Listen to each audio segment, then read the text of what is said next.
Yo, what's going on? It's your boy Torian Hines. I'm the host from the Distorted Cosmos.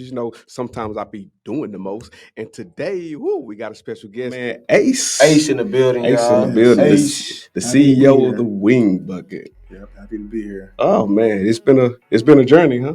Yes, it's been a journey, man. It's just happy to be here. First time here. This is a beautiful studio you got. We appreciate podcast. that. Appreciate that. We Just here to appreciate tell that. some of my story, I guess, today. Exactly. So let the people know exactly your ventures and introduce yourselves so the people can understand who Mr. Ace is and what the Wing Bucket is. Yes, sir. Yes, The sir. story behind the Wing So- Bucket. Let them know. As everybody knows, Wing Bucket is the best wings in Dallas. Just want to put that out there first. Okay. But I go Pop by your Ace, shit. though. Yeah. So, I'm a part owner of Wing Bucket. We currently own 6 restaurants around the DFW area. So, but other than that, I invest in a lot of different entrepreneurial aspects. I'm really big in real estate. My focus is really our community. This is our building our properties in our community, building up our people and things of that nature. So doing that, I do stocks as well, and I'm also a day job do consulting. So I keep my hand in a lot of different pots. Jack of all trades. Yeah, just multiple streams of income. Right. So basically, at the end of the day, but y'all need to check out Wing Bucket, and so whenever you say, just the owner let you know it's good. So. Glad to be here, though. Glad to be here. Okay. So Glad to have you. So, as an entrepreneur myself, I've started a few businesses prior to landing here. I had a food business back in Vegas. I used to sell crystals. I used to sell waist beads. So I sold a little yaya on the side, little zai, on the side. But so what's the concept of Wing Bucket? How did you land on that idea?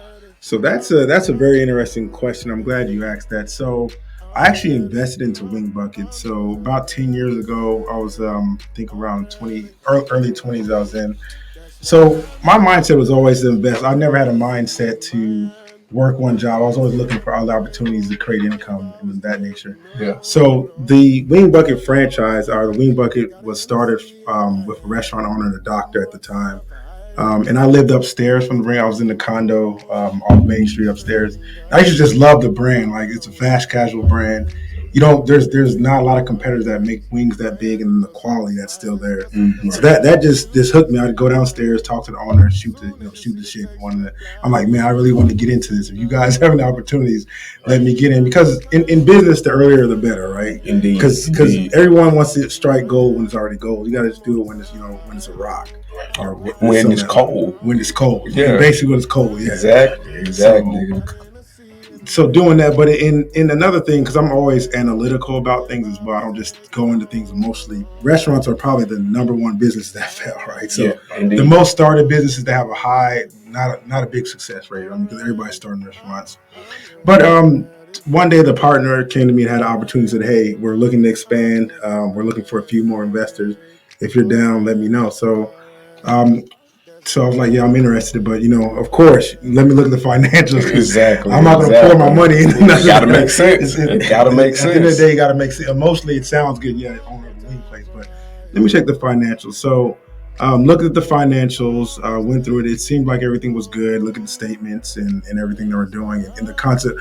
But to be honest, like just the business concept and how it's so unique compared to Wingstop and other competitors was a big driving factor as well.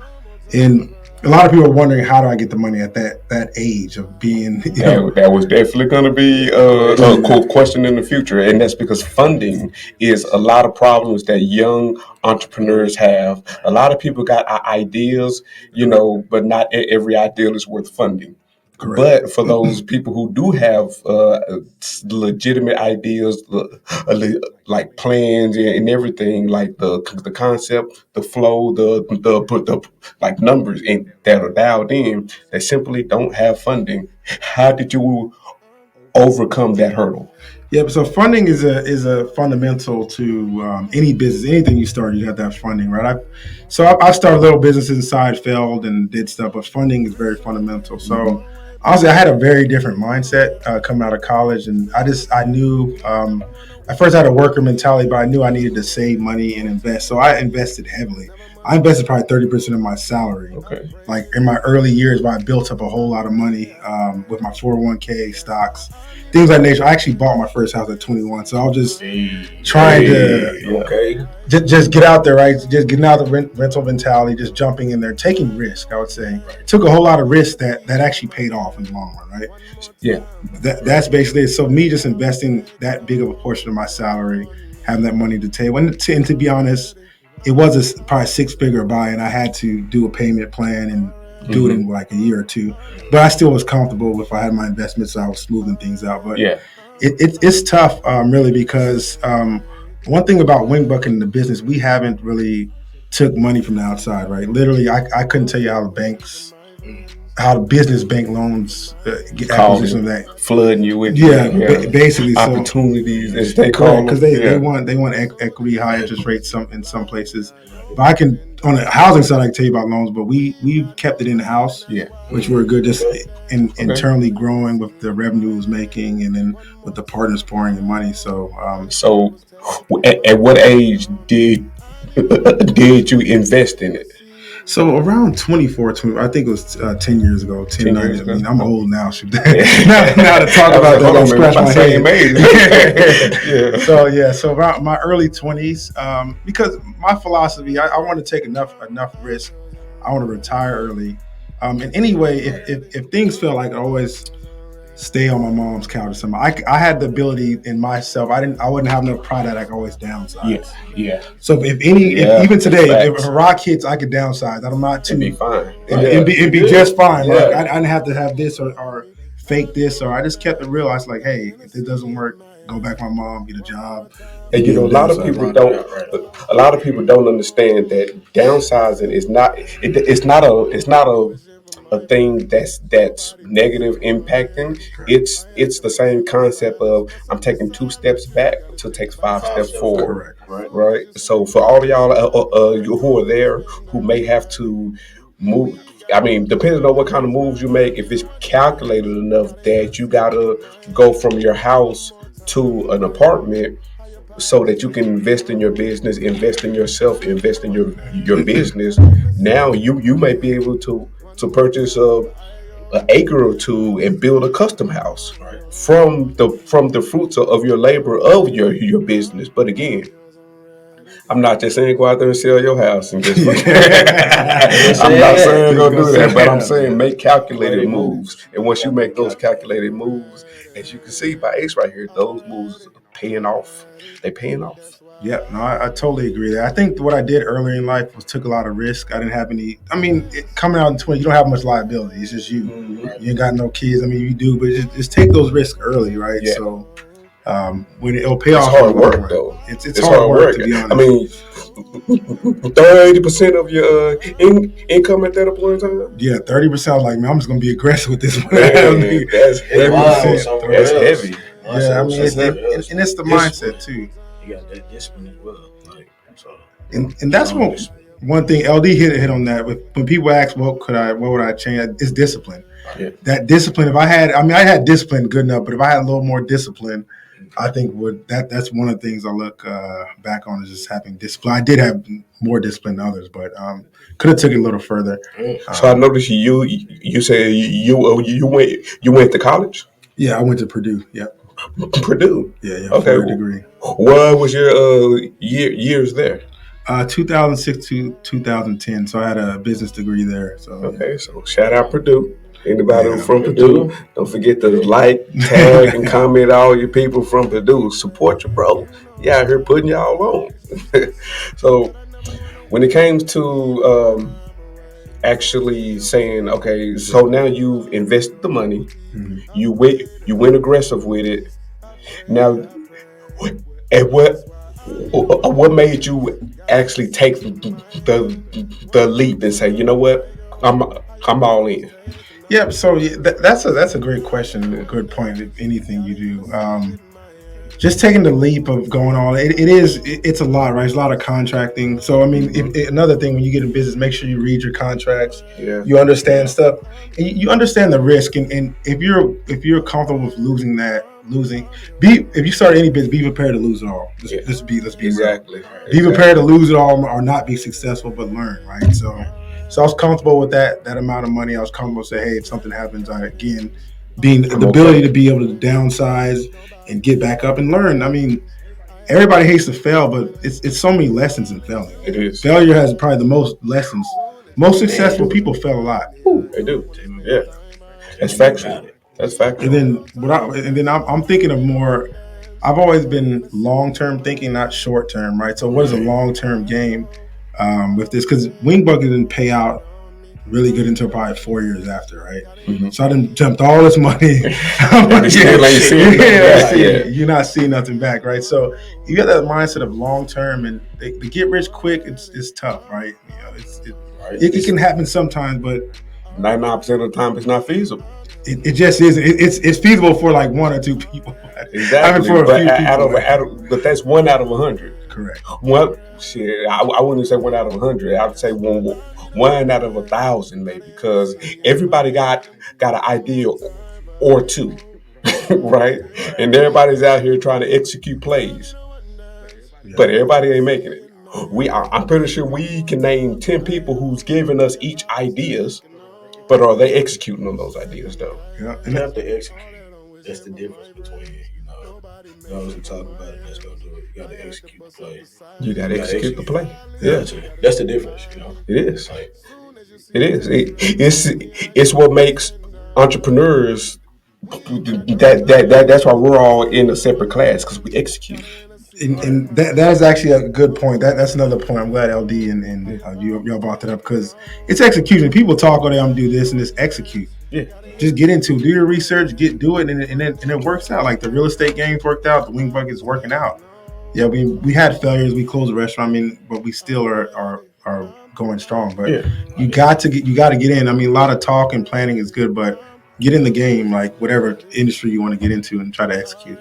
So, are you invested in real estate in a personal venture, or are you using that to offset your taxes from the gains of the week? But I mean, I'm gonna talk to you about business. I know about the business. I know about the business. That's funny. Just answer the question. It's a lot of people out here who don't know that you can use your money from your job to invest in various forms of real estate, and they don't know about these tax write-offs. There's legitimate tax money. There's ongoing. I'm not going to pay no taxes. If I don't have to, why? Because I can offset my gains with capital gains taxes. But I'll let you answer the question. Correct. Yeah. So I mean, there's a lot of tax breaks like that. So especially with real estate, so that's one good thing, because when you're single, you don't own much. You can your whole paycheck's getting taxed. Mm-hmm. Right. When you're single, married, or to the max, to the max, whatever. So if you get a higher bracket, you get taxed to the max. So you need homes, things that shield you from taxes. But I mean, that helps in certain situations. But you just got to watch out, because if you write off too much when you need money, you're not gonna be able to get it from for homes or different things, you're not gonna be able to get it. But I would say with the real estate, it's just really, my mom was a social worker. I wanted to do something tangible to give back to our community, right? So get in areas where that are being gentrified. So everybody is in there. There's Asians, there's white, but us, like, we don't own anything. Like this is crazy to me. Right. Yeah. Like people, like, I show you my phone. They text me all day trying to buy my property. I won't sell it. I'm doing this for us, because I can make a whole lot of gains off it. Yeah. Like I have 7 properties. My real estate portfolio is probably $3 million, but I can easily just sell them all. But no, I'm doing this to provide quality housing for people with bad credit. I mean, these people are rental, you won't be able to approve, but give them a chance. And are you invested in single family or multi-family? What? Single family. So yeah, multi-family is a venture I haven't done yet. But single family right now, because with certain multifamilies, after 4 units is commercial loans, and you get into that. But single family homes right now in the Dallas area. I'm getting to now. I'm gonna give you listeners. This is a particular questions that you ask people in real estate that you potentially want to do business with. What's your buy box? Buy box, and can you explain that term? So meaning, what's your normal location in which you Oh, okay, invest correct, in? correct. How So, much are you looking to invest correct. prior to saying, okay, this is if it's over this number, it's a solid no. But like if it's in between 100 Gotcha. and two, I'll definitely take that. I can put some more money into that and see my gains over time. Like what's your That's box? definitely a great question. So even so, I'll give you an example. So right now the interest rates are high, right? Mm-hmm. So you really look at, like, so I do analysis. So I do what houses are the price of the house are renting in that area, Yeah. and then look at how much my mortgage is going to be with my interest and all that stuff. So Yep. try to make a little spread off of that. That's one thing that's really just analytical, right? Yeah. And to be honest, I don't when some investment property, I don't want to go over 200 as me acquiring it, Mm-hmm. because once you get into buying all these houses, it's different. You got to put 20% down on all the On all all these for an properties. investor. It's 20% down. Yep. Right. So you got to put that down. And you also avoid PMI. PMI is like a mortgage insurance. If you don't own 20 you don't put 20% down. 20% down. Yep. Yeah, so that's my buying box. I mean, I am, so when I get to multifamily, it's obviously going to be more. So I'm open. It's just really I look at the yields. What I can make doesn't make sense on So numbers. so the area is not really a problem. It's just about The, as long as it makes sense to you. yeah, because even I was looking in a small town in Kansas, and I'm glad I backed. That was an emotional decision. It didn't make sense, right? Yeah. Even though it was cheap, it didn't make sense for me to put my money there to Airbnb or rent out a property. So it's more yields. Like interest rates don't scare me when I know there's a high Making demand money. for rent. Exactly. The rent demand high. Okay, I get this 7% or something, 6.35 or something. But still, if I can make a yield to make the rent, Do it's worth it. so do you just do rentals or Airbnbs as well? So I did back in the day Airbnbs. COVID shot that down. Man, I had about five, and I wasn't, to be honest, in a pocket. I'd rather do. I will do, but it's, I guess when the neighborhoods change, Airbnb is more money Mhm. because you got to think about it. You're getting paid on a daily basis Yeah.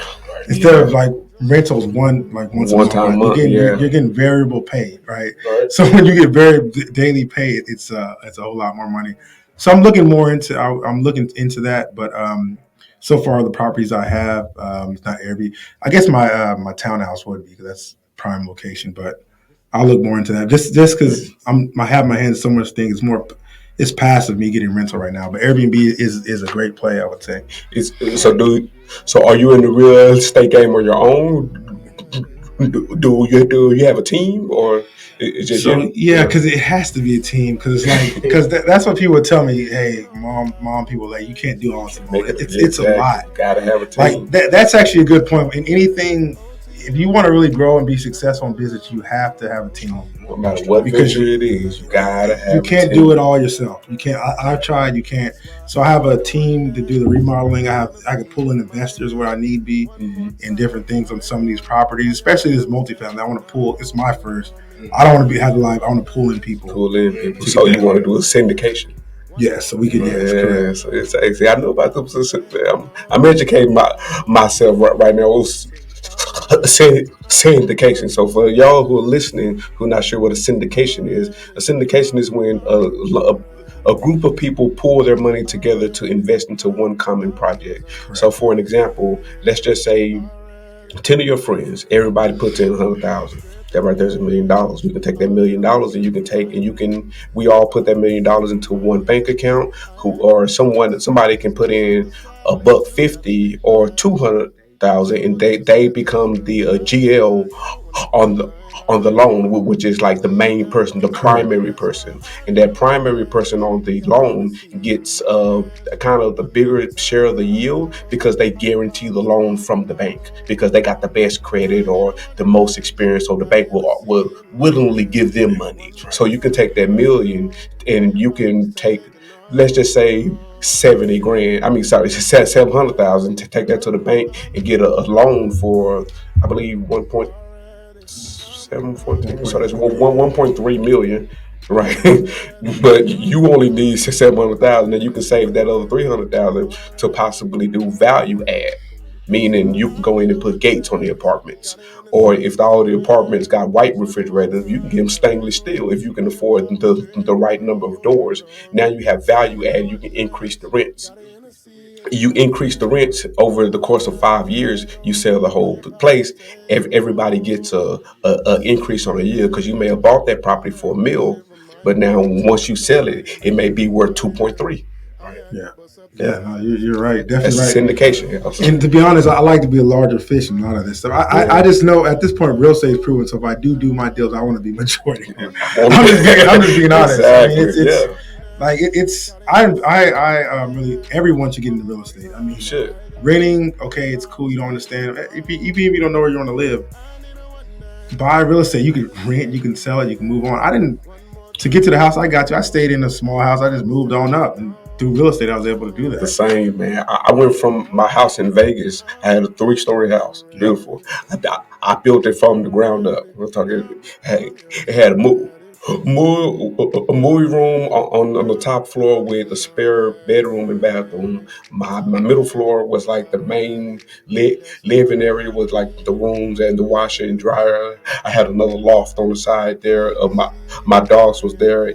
Downstairs was like the living room, the kitchen, and the garage, and like another little seating area. But I sold all of that to come back here. Correct. But in the process of that, so I went from this 3-story house right in Las Vegas, right off the fucking strip.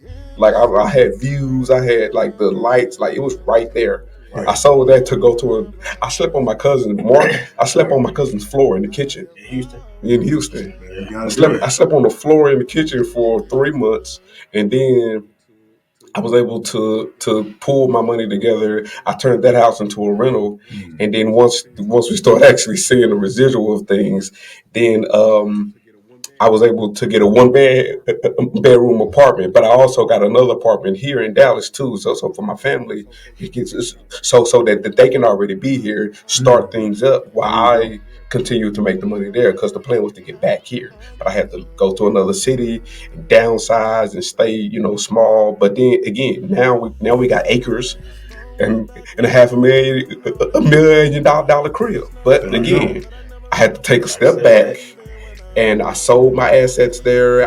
But I sold it strategically. Correct. And I waited until the market was primed. I made sure the house, I did some upgrades on the house. Instead of my loft, I turned that into another bedroom. So now it was a one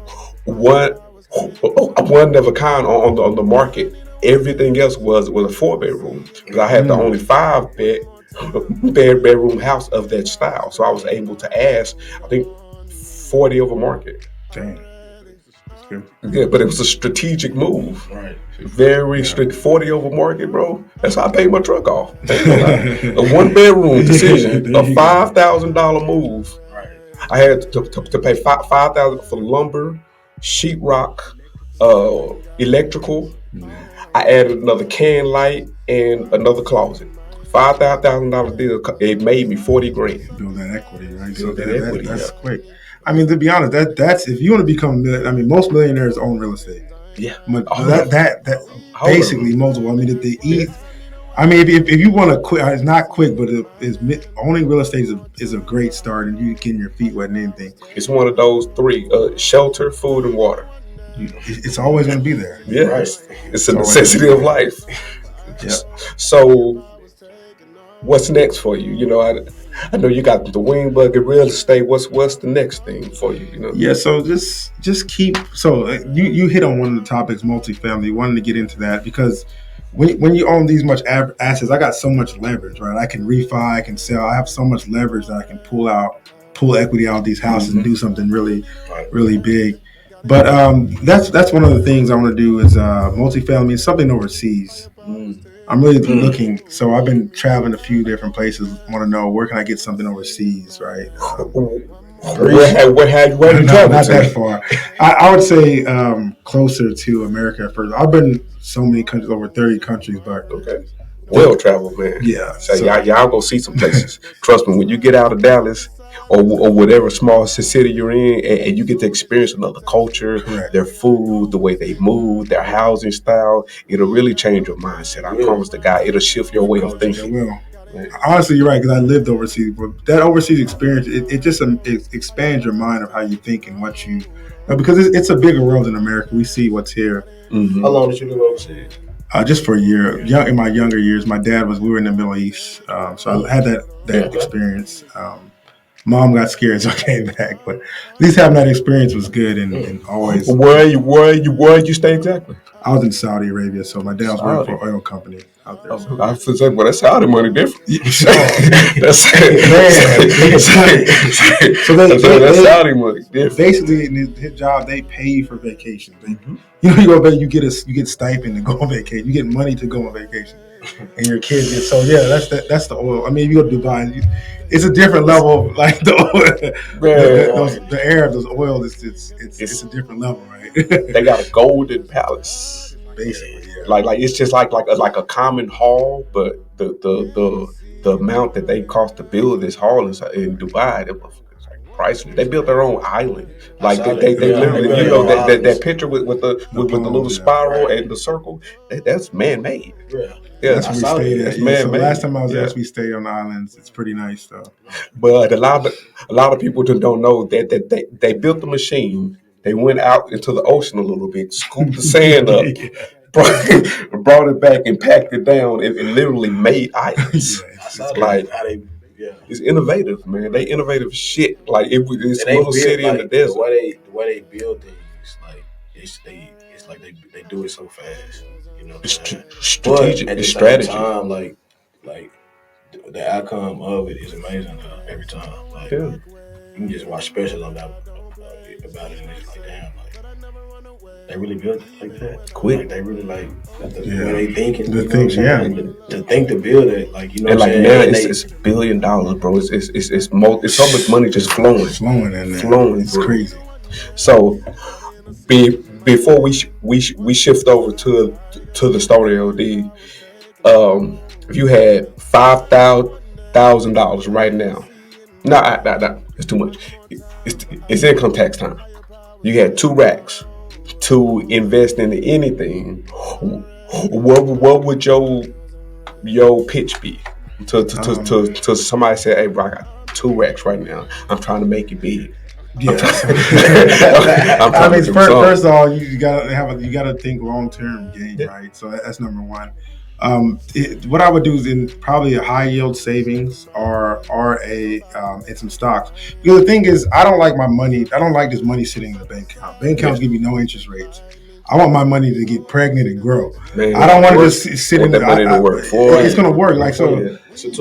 That's why I just spend. Like I like to when I get money, I like to spend, invest it, find some way. I mean, I would say stocks. Get something that gets you.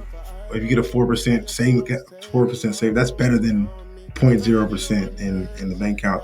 And the funny thing, a lot of this knowledge, right? You think college, school, millionaires, you don't learn your knowledge in school or college. College teaches you to be a worker. I was on that path. Then I realized, like, what the hell am I doing? I'm making money. They're making tons of money on me. And then I'm black, and it's going to be tough getting up to the top. So I'm just going to get my money from them to build my own empire. Right. But you really got to think college and most of the stuff they're putting out here in the media and TV. If you follow that path, you'll be just a slave or a regular. You need to branch out and learn. Knowledge is very powerful. Learning about finances is very key. Everybody needs to learn about finance. Balance a checkbook, credit, and real estate and credit card. Understand that. Understand the those $40 a month payments don't mean nothing when your interest rate is 23%. Paying the minimum. Probably say it again so they can hear you. Paying the minimum on your car, like $40 a year. When your interest rate is 23% doesn't mean nothing. But and then also paying paying $700 on the car when your interest rate is 27% doesn't mean nothing. Or $400. It's all about, honestly, I will pay money to buy down my interest rate. Yeah. Because that's the money over time you're paying more. Interest is not like so. A lot of people don't understand. You really got to understand that, man. If your car note is $400, if you can afford to pay $500, put the $400 towards your regular payment, then put the extra $100 towards the principal. You got to tell them directly. This goes towards the principal. You buy down the principal, the interest rate automatically gets smaller. But you got to tell them directly. You got to tell them exactly how to do it. So look, if your car note is $400, If you can afford to do 5, I guarantee you not only are you going to pay that car off faster, but this same concept goes for if you own a home too. If you want to purchase your home faster, you make an extra payment once a year, you cut off 7 years. Correct. If you put if you can do so, if your mortgage payment is 2,000, right? If you can do 22 and also make an extra payment, you'll cut your mortgage probably I think about 10 or 11 years at that point. So there's really ways to cut down and buy on things, to buy things and pay them off at a faster rate, so you're not paying as much interest. Like, Correct. But again, it's a lot of people won't give y'all the game on money because all they want to do is want some of that money. Exactly. If a lot of people knew that, it's just and it's assets for liability. Cars. I just bought a new car. I had the old car. I don't. Mm-hmm. Certain things, like, you got to understand investing in car. Don't buy a luxury car until you have probably 3x, and don't. To me personally, I wouldn't live in an apartment buying any luxury cars. That makes no sense. Well, you're paying $60,000, $70,000 on a luxury car living in an apartment. Buy that house. Exactly. Buy that house. Buy assets that make you money. That's why you can leverage. I can pull money. I can sell a car. You can't sell it for what it's worth. Just don't get in the car buying. Is just like, I'm glad I get in that. Here's another big business move. So you said you just bought a whip. Did you buy it in the business name or your name? So my next person I'm looking at will be in the business name, right? Because it's gonna be so many tons. Like, those big cars you can write off. You can write off, I think, 80% now. Yeah. Basically, it's not gonna be a small car. Yeah. So it's gonna be in the business. Suburban, Suburban, a truck, something heavy. Basically, yes, correct. Yeah, it'll be in the business name, and you better write some of that off. And actually write probably 80 or 100%, I believe. You might have changed the 80 this year. I knew the tax code. I literally just read it 2 days ago. But yeah, for all of y'all who don't know, you're more than you can. If you own a business, you can purchase damn near every asset. Your whole life can actually go within the business. It just depends on how you run it. Like, for all y'all who don't see, brother got his logo on his shirt, right? If he can get his logo on his pants and his shoes, that's different, because you can write off all of that in your business. Correct. Because why? It's marketing, it's branding, it's you're a walking billboard. Now everybody knows, oh, okay, well, I can do that too. Correct. Yeah. Or they see your brand, and now they be like, oh, okay, well, he got this and that going on. Yes, because it's all in pursuit of business. They saw this, they went to my website. Oh, okay, well, he got a spot over here. Oh, that look good. I'm finna go over there and try some wings out. Now you've got your business has made money simply for wearing a logo, or they say it on the hat or your shoes or your pants or some shit, or sticker or pen. That's why marketing and branding is so important. So speaking of marketing and branding, we finna segue over to my boy at the StonerLD. So if you guys don't know, he just started a brand new podcast. Again, you can find it on Spotify, you can find it on YouTube, Google, Apple Music, all that. Again, it's at the StonerLD. So I'm finna turn it over to the StonerLD. What's up, man? What's up? That's why I need a one dance. Got an Hennessy in my hand.